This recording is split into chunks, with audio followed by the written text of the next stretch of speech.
Assalamualaikum warahmatullahi wabarakatuh. Shalom, nama budaya, Om Swastiastu. Perkenalkan, nama saya Igede Surya Pratama. Saya dosen Fakultas Ekonomi dan Bisnis Universitas Warmadewa. Pada video PDD UKTPT Serdos 2022 ini, saya akan menampilkan video pengajaran mata kuliah Manajemen Bisnis Pariwisata. Mata kuliah ini selaras dengan ilmu yang saya pelajari, yaitu ilmu manajemen. Metode yang saya gunakan dalam pengajaran, itu yang pertama tutorial atau penjelasan, yang kedua presentasi, yang ketiga tanya jawab, dan juga diskusi, dan terakhir kuis. Untuk penilaian, itu saya bagi menjadi 4 aspek. Yang pertama tugas, berbobot 40%, di mana meliputi presentasi, tugas di kelas, dan juga kuis. Kemudian untuk UTS 25%, untuk UAS 25%, dan juga untuk absensi 10%.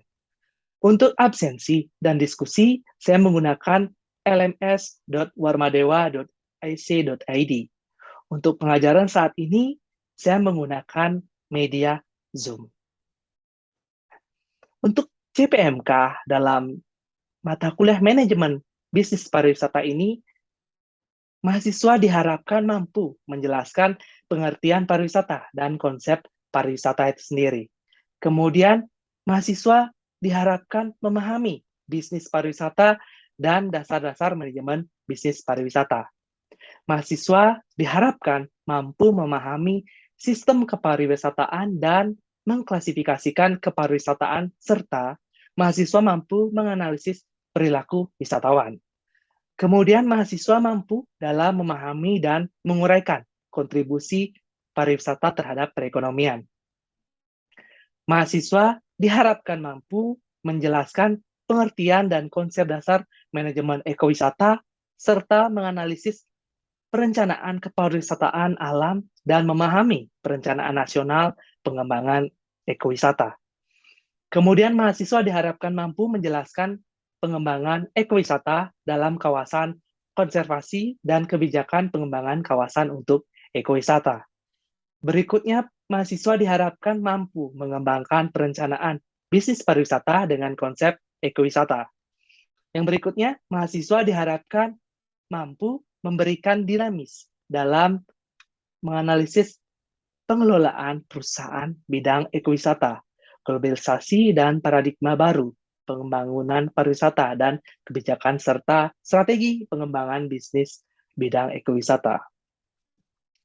Mahasiswa diharapkan mampu memahami dan menguraikan sumber-sumber pendanaan pariwisata itu sendiri. Dan yang terakhir, mahasiswa diharapkan mampu memahami dan merancang perencanaan pemasaran pariwisata. Berikut video dalam proses pengajaran yang saya lakukan.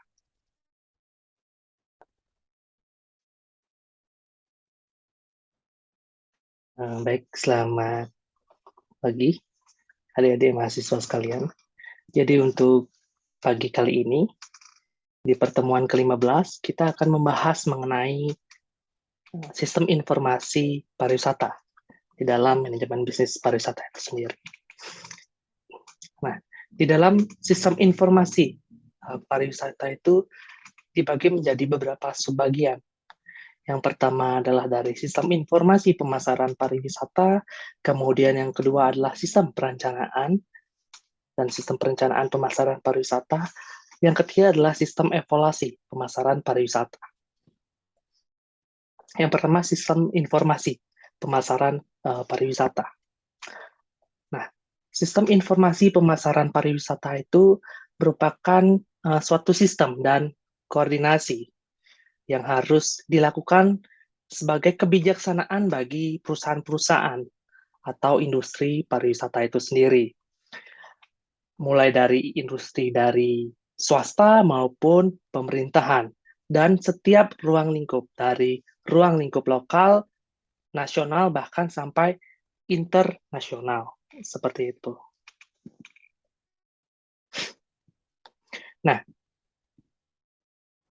pusat informasi ini harus dapat diakses. Artinya, setiap informasi yang ada itu harus bisa diakses oleh calon turis itu sendiri.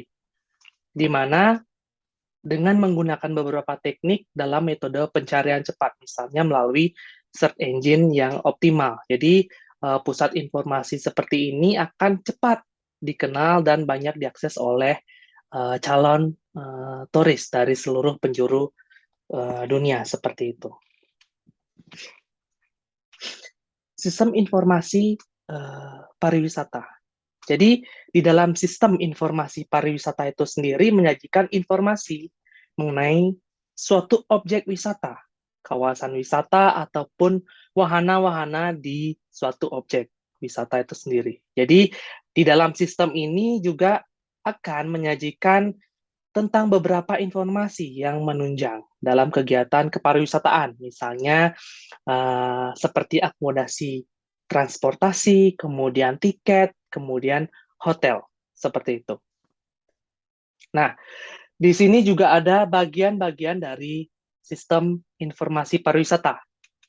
Yang pertama adalah promosi oleh negara atau daerah itu sendiri. Jadi, sistem informasi itu harus bisa mempromosikan suatu kawasan wisata, seperti itu. Kemudian yang kedua, asosiasi pariwisata. Jadi, sistem informasi pariwisata ini terkoneksi dari semua asosiasi kepariwisataan.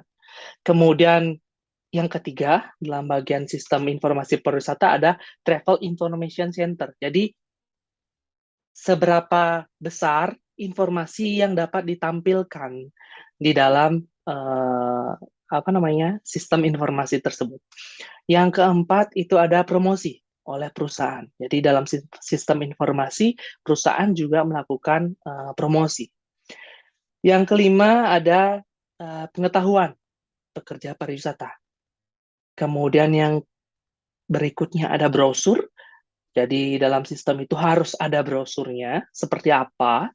Kemudian yang berikutnya ada penampilan daerah pariwisata. Jadi bagaimana dalam sistem itu menampilkan daerah wisata itu sendiri.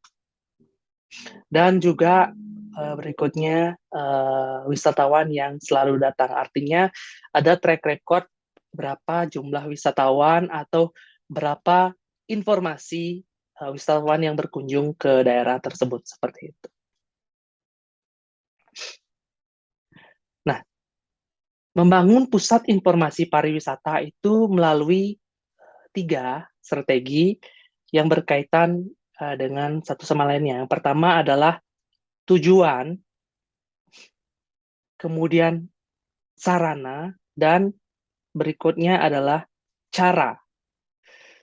Jadi, di dalam ketiga metode ini, sangat berkaitan satu dengan yang lainnya. Bagaimana tujuannya seperti apa, kemudian sarananya seperti apa, dan caranya seperti apa. Nah, strategi membangun pusat informasi pariwisata ada beberapa. Yang pertama itu perlu ditetapkan beberapa peraturan. Nah, perlu ditetapkan beberapa peraturan yang berpihak kepada peningkatan mutu pelayanan pariwisata dan kelestarian lingkungan wisata. Kemudian yang kedua, mengelola pariwisata harus melibatkan masyarakat setempat.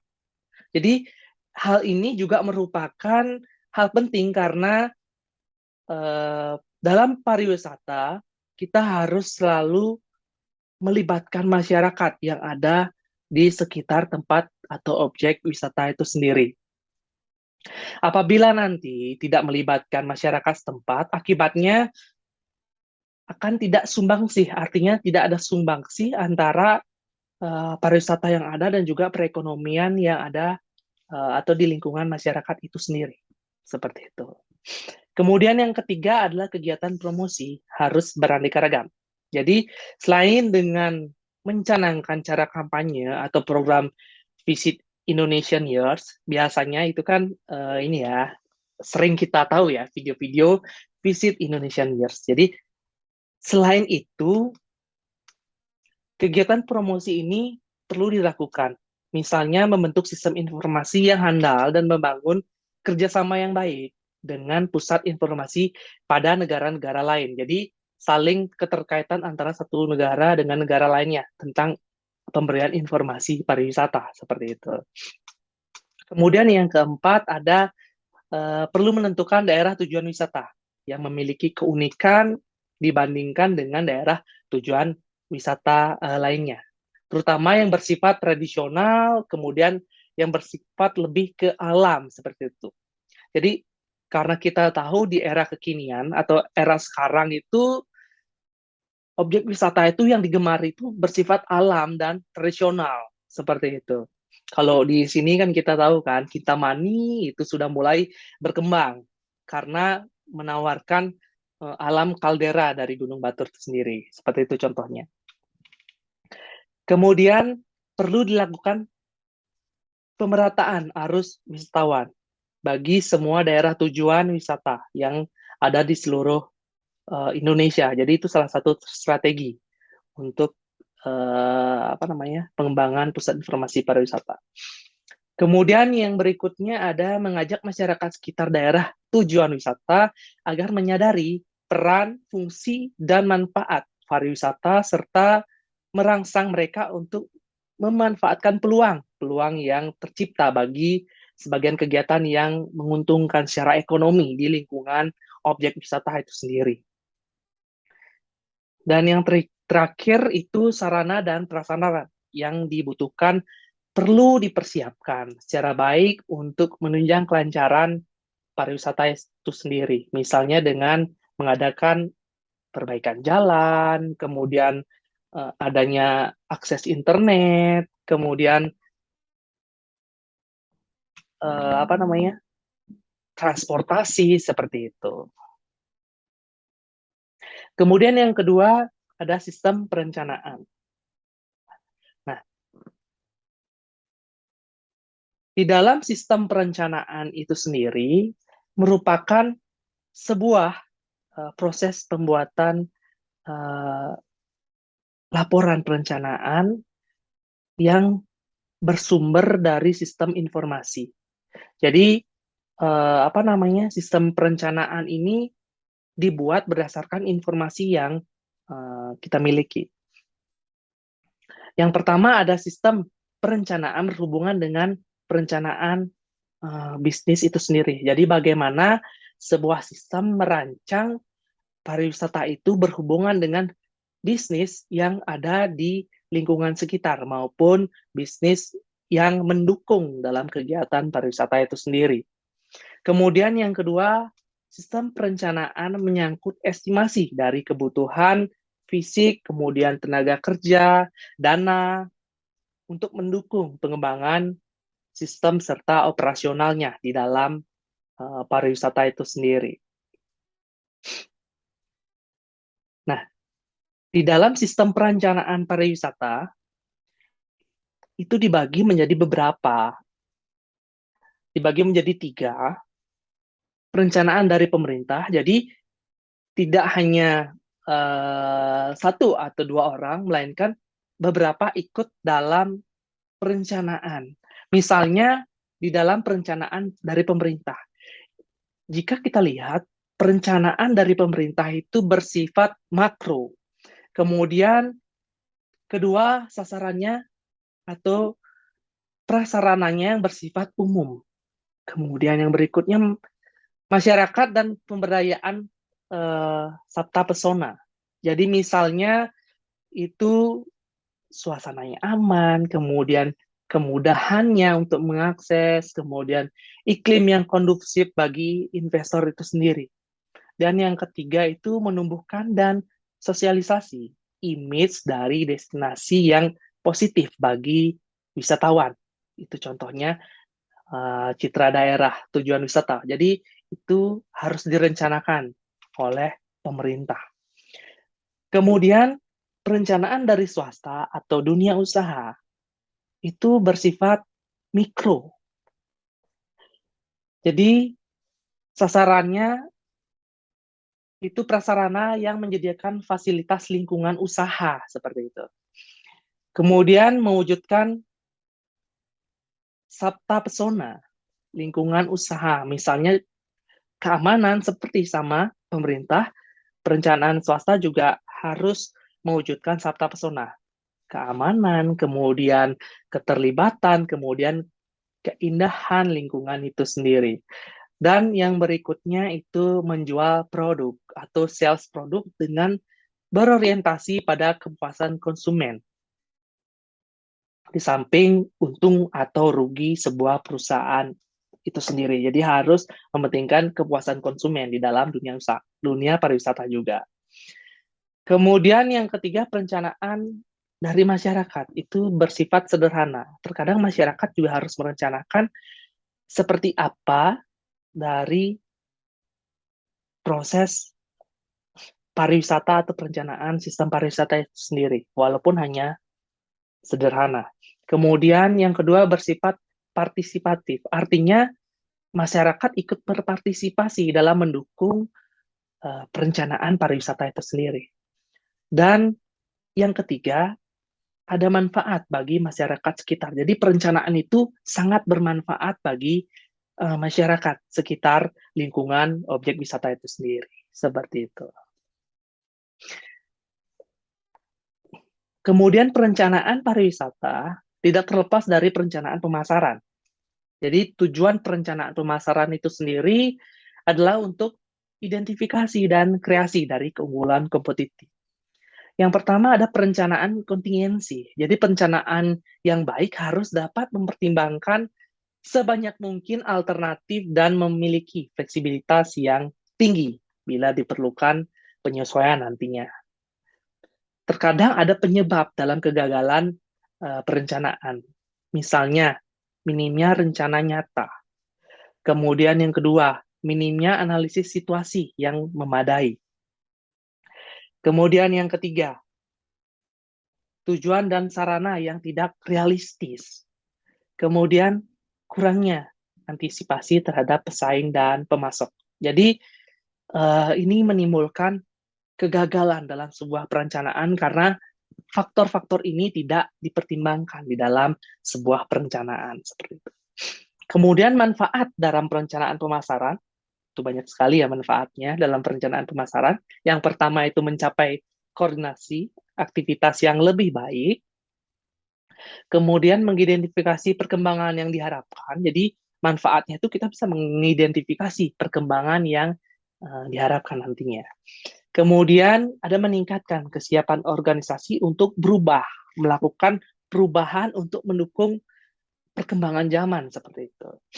Kemudian meminimalkan respon tak rasional sampai respon yang tak diharapkan, meminimalkan risiko seperti itu. Kemudian mengurangi konflik tentang kemana seharusnya organisasi itu harus bergerak. Kemudian meningkatkan komunikasi. Jadi perencanaan itu bisa meningkatkan komunikasi antara satu dengan yang lainnya. Kemudian mendesak manajemen untuk berpikir ke depan secara sistematis di dalam perencanaan pariwisata itu. Jadi perencanaan pariwisata itu mampu mendesak manajemen untuk berpikir yang sistematis, yang real seperti apa, seperti itu.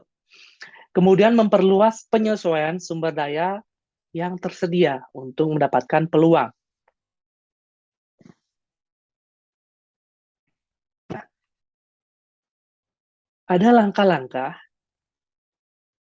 dalam perencanaan pemasaran. Yang pertama itu melakukan analisis situasi. Jadi dengan menggunakan analisis situasi, yang kita kenal itu SWOT ya, analisis situasi dari strength-nya seperti apa, weakness-nya seperti apa, kemudian opportunities-nya seperti apa, dan threat-nya seperti apa.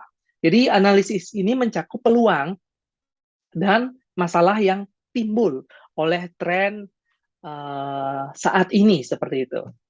Kemudian yang kedua ada menetapkan tujuan atau sasaran. Jadi langkah ini mengharuskan kita untuk merumuskan secara spesifik dan mengidentifikasi tujuannya seperti apa, tingkat kinerja yang diharapkan untuk mencapai organisasi atau mencapai pariwisata yang baik atau mencapai pemasaran yang baik itu seperti apa. seperti itu. Kemudian yang ketiga, menyusun strategi dan program.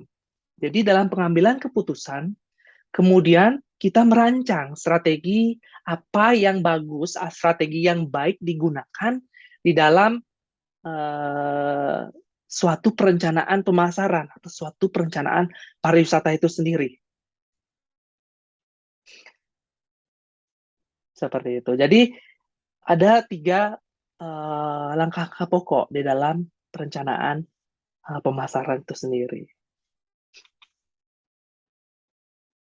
Terkadang seperti ini.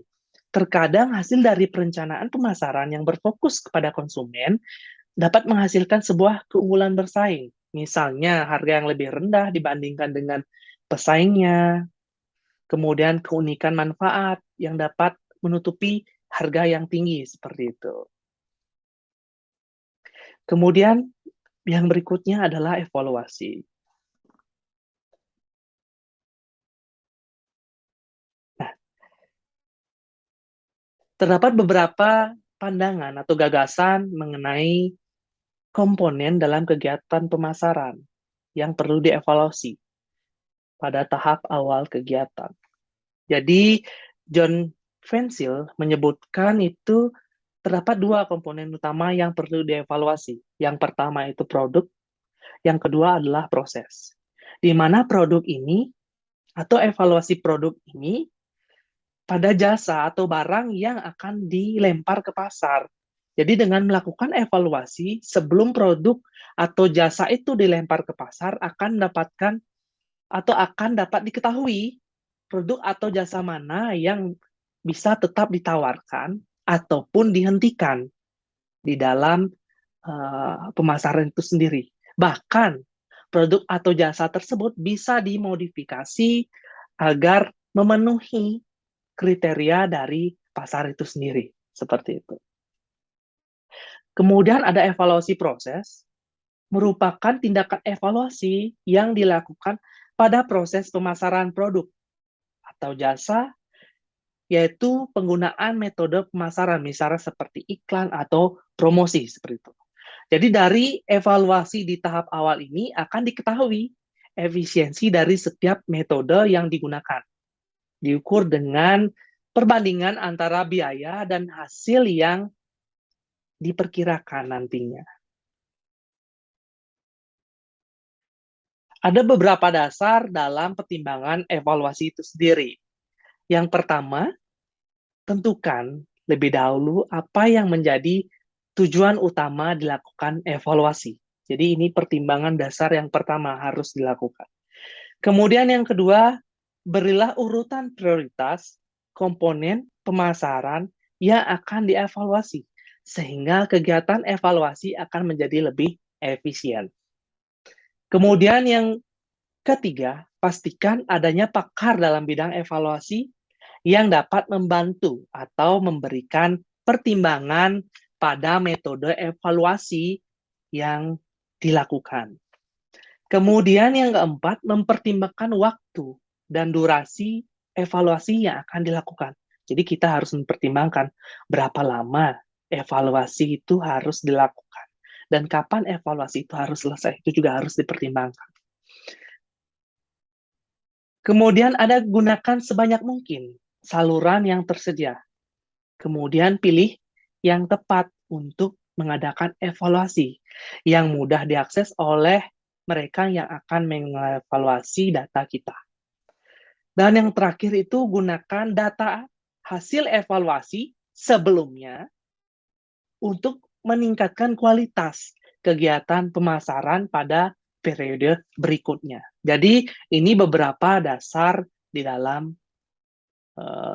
pertimbangan evaluasi. Jadi di dalam sistem informasi manajemen pariwisata itu sendiri, khususnya dalam sistem informasi pariwisata, hanya ada 3 sub pokok bahasan yang sudah kita bahaskan.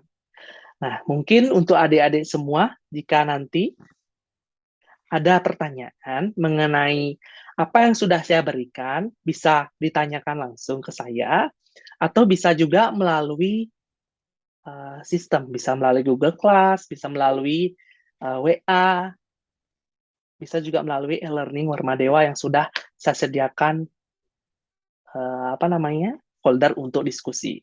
Baik, sekian presentasi dari saya. Semoga adik-adik mahasiswa semua dapat menerima dan bisa digunakan di dalam kegiatan sehari-hari, khususnya kita di Bali dalam kegiatan kepariwisataan seperti itu. Baik, terima kasih.